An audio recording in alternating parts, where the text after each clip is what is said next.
योगी आदित्यनाथ जी ने सदन में मोइन खान का नाम लिया था और रेल बनाने की बात की थी। जलते घर को देखने वालों फूस का छप्पर आपका है, आग के पीछे तेज हवा है, आगे मुकद्दर आपका है। उसके कत्ल पे मैं भी चुप था, मेरा नंबर अब आया और मेरे कत्ल पे आप भी चुप हैं, अगला नंबर आपका है। इस सरकार को तो शर्म आनी चाहिए कि जो उनका नुकसान हुआ है, सरकार को जो है अपने कर्मचारियों को वेतन से काट कर भरपाई करना चाहिए। वहाँ का स्थानीय थानेदार को सब पता था, और सरकार के दबाव में मोहित खान को जबरदस्ती फंसाया गया। मोइन खान का जो क्षतिपूर्ति है, जो करोड़ों करोड़ रुपया का, वो इन लोगों के तनख्वाह से भुगतान कराने का आदेश दे। जो आज साहिबे मसनद हैं, ये कल नहीं होंगे, ये किराएदार हैं, जाति मकान थोड़ी है। लगेगी आग तो आएंगे घर कई जद में, यहाँ सिर्फ मेरा मकान थोड़ी है। कि मुख्यमंत्री जी विधा से ऊपर नहीं है, आज नहीं तो कल आएंगे। अब सबसे बड़ी बात है कि उनको ये भी जान लेना चाहिए कि ये कुर्सी किसी की नहीं है। ये कुर्सी पर आज है, कल नहीं रहेंगे। 2 साल घर पर बुलडोजर चला और सबसे बड़ी बात है बदनाम किया गया। किसको? मोइन खान को। और इस तरह बदनाम किया गया कि समाज को यह बताया गया कि देखिए मुसलमानों का चेहरा देख लीजिए। मैं बात अयोध्या की कर रहा हूं। जब मिल्कीपुर विधानसभा में चुनाव चल रहा था, उसी समय एक कांड हुआ था जिसमें संजय निषाद फपक फपक कर रो रहे थे, और ऐसा रो रहे थे कि पूरी सरकार का आंसू, मुझे लग रहा है, संजय निषाद के अंदर समा गया था। और कई लोगों ने कहा ये आंसू नहीं, ये घड़ियाली आंसू हैं। लेकिन खैर, अब उनको बाइज्जत बरी कर दिया गया है। इसी पर बात करने के लिए हम दारुसफा के बाहर आ गए हैं। शुरुआत आप ही से कर लेते हैं। कैसे देख रहे हैं जिस तरीके से फपक फपक कर रोए थे संजय निषाद मोइन खान के खिलाफ, और कहा था देखिए बच्चियों के साथ कैसे बलात्कार किया इस बुड्ढे ने, उनको बाइज्जत बरी कर दिया गया है। हम बात मिल्कीपुर अयोध्या की कर रहे हैं। देखिए, आप जिनका नाम ले रहे हैं उन्हीं का के नाम से एक शेर से शुरुआत अपनी करूंगा कि जलते घर को देखने वालों फूस का छप्पर आपका है। जलते घर को देखने वालों फूस का छप्पर आपका है, आग के पीछे तेज हवा है, आगे मुकद्दर आपका है। उसके कत्ल पे मैं भी चुप था, मेरा नंबर अब आया और मेरे कत्ल पे आप भी चुप हैं, अगला नंबर आपका है। मैंने जिस दिन की ये घटना थी उसके दूसरे दिन सभी चैनलों पे मैं कह रहा था, मैंने स्वयं कहा था कि मोइन खान ऐसा कृत्य और ऐसा कुकर्म नहीं कर सकते हैं, नहीं कर सकते हैं। आज इंसाफ की अदालत में जाने के बाद में जिस तरीके से उनको न्याय मिला है, तो जितनी न्यायपालिका की तारीफ की जाए कम है। मेरा कहने का मतलब ये है सिर्फ और सिर्फ कि जिस तरीके से उनका नौकर कंटिन्यू कह रहा था कि मेरा मामला है, मुझसे उस लड़की से प्रेम प्रसंग का मामला था, लेकिन ये बिल्कुल निर्दोष है, इनका कोई मामला नहीं है। लेकिन उत्तर प्रदेश की हुकूमत और मुख्यमंत्री योगी आदित्यनाथ जी जिस तरीके सदन में खड़े होकर के मुसलमानों को पानी पी पी करके गाली दे रहे थे, वो दिन भी मुझे याद है। सदन में मोइन खान का नाम भी लिया गया। हाँ, मैं वही कह रहा हूँ, लेकिन आपके चैनल के माध्यम से मैं तो माननीय सुप्रीम कोर्ट से और उत्तर प्रदेश के महामहिम गवर्नर साहब से मांग करता हूँ कि जितना उनका नुकसान किया गया है और जितने दिन उनको जेल में रखा गया है, इसकी भरपाई कौन करेगा?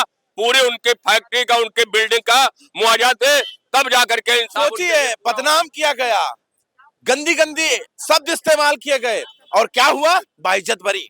अयोध्या में मिल्कीपुर और भदरसा का जो एक कांड था, मोहित अहमद समाजवादी पार्टी के नेता थे, इसलिए और ज्यादा समाजवादी पार्टी को बदनाम करने के लिए कि इनका जो है इस तरह का कार्यकर्ता कर रहा है, तो इससे जो है माननीय मुख्यमंत्री जी योगी आदित्यनाथ जी जो इस तरह का कृत्य किए हैं, ये जो वहाँ दरोगा थे और जो वहाँ सीओ थे और जो वहाँ के एसपी थे, उनके तनख्वाह से वसूली करके मोहित अहमद का घर जो बुलडोजर से दमिदोज किया गया था, उनकी फैक्ट्री को जो बर्बाद किया गया था, उससे क्षतिपूर्ति कराया जाए और उन लोगों के खिलाफ मुकदमा भी लिखा जाए, उन्हें जेल भेजा जाए। सदन में तो योगी आदित्यनाथ जी ने नाम लिया था मोइन खान का, खुल्लम खुल्ला कहा था कि देखिए कैसे कृत्य कर रहा है। देखिए, आदरणीय योगी जी जो कह रहे थे, माननीय मुख्यमंत्री योगी आदित्यनाथ जी, आज कोर्ट ने कहा कि डीएनए जांच में ये निर्दोष पाए गए और ये निर्दोष जो है घोषित किए जाते नहीं। कोर्ट ने कहा कि मोहित खान निर्दोष हैं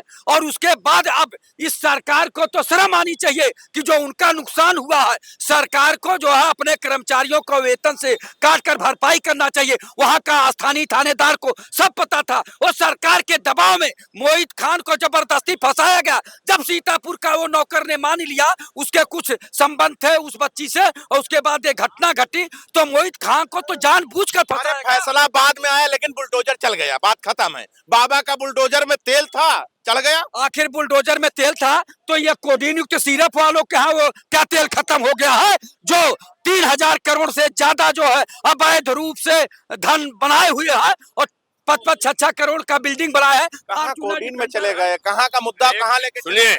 कुलदीप सेंगर के यहाँ कब बुलडोजर पहुंचेगा? कुलदीप सेंगर के ऊपर तो पूरी तरह इल्जाम है। बेटी फपक फपक कर रो रही है। बेटी मोइन खान की भी रो रही थी अपने आप को निर्दोष साबित करने के लिए, मेरे बाप ऐसा नहीं किए हैं, लेकिन उनको तो कोर्ट ने बरी नहीं किया ना। अभी उनके घर में बुलडोजर क्यों नहीं चला? मैं आपके चैनल के माध्यम से पूछना चाहता हूँ। अरे अंतर है वो, कहाँ मोइन खान की बेटी हो, कहाँ अंतर है, यही अंतर है, यही अंतर है, यही अंतर सबसे बड़ा जो अंतर है तो यही है कि वो उनकी सरकार के हिमायती थे और मोइन जो थे वो इनके विरोधी थे। तो ये अंतर सामने आया। इस वजह से जो आज उनको इंसाफ मिला है, अभी इंसाफ अधूरा है। जितना उनका नुकसान हुआ है उसकी भरपाई उत्तर प्रदेश की योगी हुकूमत क्यों पूरा करे, सरकार क्यों पूरा करे? ऐसे तो कई लोग कई झूठे केस में लोग फंसा देते हैं और कार्रवाई हो जाती है पहले, उसके बाद जो है निर्दोष साबित हो जाते हैं। ऐसे किस किस लोगों के नाम? यूजीसी भी इसी तरीके से था। यूजीसी नहीं, मैं यूजीसी की बात आप नहीं, ये जो मोहित खान पे बता रहे हो, इस तरीके का कई ऐसे मैटर आते हैं जो 2-2 3-3 साल बाद जमानतें भी हो जाती हैं लोगों की और जो है उनके घर पे कार्रवाई हो जाती है बुलडोजर की और उनके ऊपर जो भी भरपाई कौन करेगा? भरपाई कौन? समाज में जो बदनाम किया गया वापस कौन ऐसे करेगा? ऐसे कई केसों में लोग जो है झूठे केसों में अपना जीवन। मैं आपके पास राय साहब आता हूं, लेकिन पहले आपसे सवाल ले लेता हूं। ये जो मोइन खान के साथ हुआ और बुलडोजर चलाया गया था, 2 साल पहले उनको जेल में डाला गया था, अब बाइज्जत बरी कर दिए गए हैं। अब बताइए उनका 2 साल कौन वापस करेगा? और जो घर में बुलडोजर चला वो कौन बना कर देगा? अब ये मामला न्यायालय के ऊपर है, न्यायालय जाने, इसमें न्यायालय का जो भी फैसला है वो मानने ही होगा। बुलडोजर जो चल गया, अब बुलडोजर जो चल गया स्थानीय प्रशासन जाने, क्या इसमें अब हम लोग क्या कर सकते हैं? वहाँ प्रशासन अच्छा जाने। आप बीजेपी में है? नहीं ठीक है, बीजेपी की बात अच्छी नहीं, बात यार, है। हम नागरिक नहीं हैं, ठीक है, हम जज हैं, नहीं ठीक है, हम चीफ मिनिस्टर हैं, ओके हम डीएमएसपी हैं। नहीं ठीक है भाई, आप बीजेपी में हैं तो कुछ तो बचाएंगे, कुछ तो बात रखेंगे। बहुत सारे नहीं रख पाएंगे तो खामोश हो जाएंगे। देश की सर्वे नहीं, ठीक रिपोर्ट है, है, आप अपनी जगह देश की सर्वे रिपोर्ट है कि भारतीय जेलों में सबसे ज्यादा भारत के दलित जेलों में बंद हैं, मुसलमान जेलों में बंद हैं। तो क्या करोगे? ये सर्वे रिपोर्ट है, जितने बाहर हैं उससे ज्यादा जेल में, क्या करोगे? न्यायपालिका ऐसी है, न्यायपालिका में जब तक आरक्षण नहीं होगा, सभी जातियों का प्रतिनिधित्व नहीं होगा, तब तक न्यायालय में भी आरक्षण चाहिए। अरे यार, अभी देखो यूजीसी पे फैसला आया, सुप्रीम कोर्ट ने रोक लगा दिया। अगर सुप्रीम कोर्ट में सभी वर्ग के जज होते, सभी जात के होते, तो सोच समझ के फैसला देना पड़ता। एक पक्षी फैसला हो रहा है, एक पक्षी फैसला हो गया। बिल्कुल संविधान से और संसद से बड़ी सुप्रीम कोर्ट हो गई है, रोक लगा दिया इस पे। तो ये जब तक न्यायपालिका में भी आरक्षण न्यायपालिका में भी आरक्षण होना चाहिए, तब जाके फैसला सही आएगा। बिल्कुल, मीडिया में भी आरक्षण होना चाहिए, सेना में भी होना चाहिए। आए गए हमारे ऊपर ही टूट पड़े, बिल्कुल सबके ऊपर, तब जाके न्याय होगा। नहीं तो कहीं न कहीं इसी तरह से घटनाएं होती रहेंगी। जब तक इस तरह से काम होगा, जब शोषण करने वाले लोग ही बैठे हैं सर्वोच्च पद पे, तो शोषण तो होगा ही। अब मोइन खान के साथ हुआ, उनकी बेटी फपक फपक कर रो रही थी, ये किसी को नहीं दिख रहा था और आखिरकार बाइज्जत बरी हो गए। राय साहब, देखिए, जब घटना हुई तब भी मोइन खां पर कम से कम हमारे पास 2 दर्जन वीडियो है आज भी।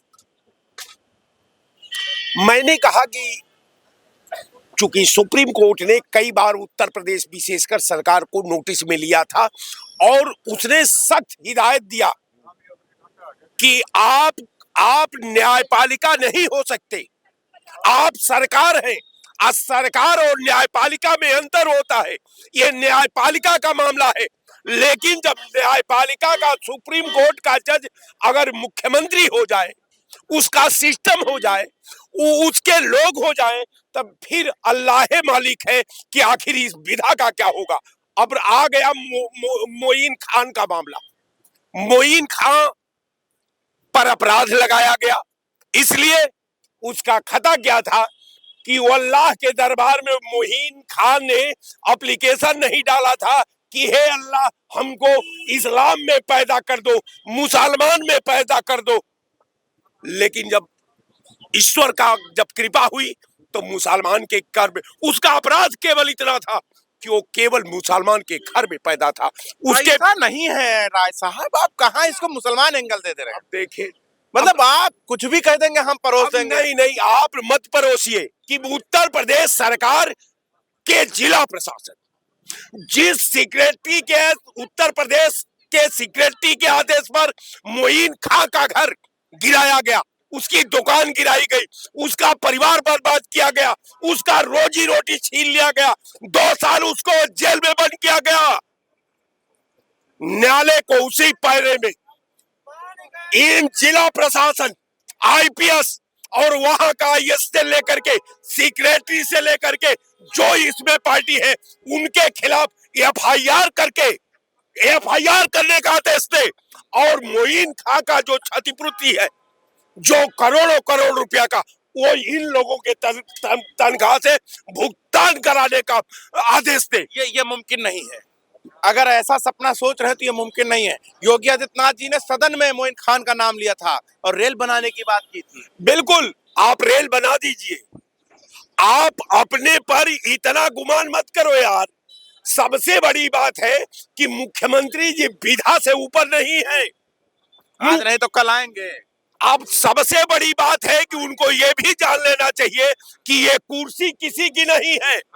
ये कुर्सी पर आज है, कल नहीं रहेंगे। आज जब कल नहीं रहेंगे तो आपके साथ वही व्यवहार होगा जो आपने दूसरे के साथ किया है। तो मैं निश्चित मांग करता हूं कि उस गरीब का 2 साल तो हम जेल में नहीं भिजवा सकते, लेकिन इतना जरूर है कि इंसानियत यही कहती है, संविधान यही कहता है, न्याय होना चाहिए, भरपाई होना चाहिए। जो आज साहिबे मसनद हैं, जो आज साहिबे मसनद हैं, ये कल नहीं होंगे। ये किराएदार हैं, जाति मकान थोड़ी है। लगेगी आग तो आएंगे घर कई जद में, यहाँ सिर्फ मेरा मकान थोड़ी है। आज अगर आपने मोइन खान को बर्बाद कर दिया, क्योंकि हुकूमत में थे, मोइन खान को पूरी तरीके से नेस्तनाबूद कर दिया, जमींदोज कर दिया, क्योंकि हमको ये यकीन है अल्लाह पे, जो फैसला आएगा वो उनके हक में आएगा। अभी वो जाएंगे, ऐसा नहीं कि वो बैठ जाएंगे। ठीक है, देखिए सवाल ये था मोइन खान का, और 2 साल पहले जो माहौल तैयार किया गया था मिल्कीपुर विधानसभा में चुनाव जीतने के लिए, उपचुनाव के लिए, और मुसलमानों के लिए किस तरीके से एक माहौल तैयार किया गया था कि देखिए किस तरह जो है वो बलात्कार बच्चियों के साथ किया जाता है। हालांकि मोइन खान और उनका परिवार चिल्लाता रहा कि बेकसूर हूं और बेकसूर है मेरे पापा, लेकिन कोई नहीं सुना। जब कल कोर्ट का फैसला आता है तो मोइन खान के हक में आता है कि वो बाइज्जत बरी कर दिए जाते हैं। आपकी क्या राय है वो आप जरूर बता दीजिएगा। देखते रहे 24 तक न्यूज़ जनता का इनके साथ।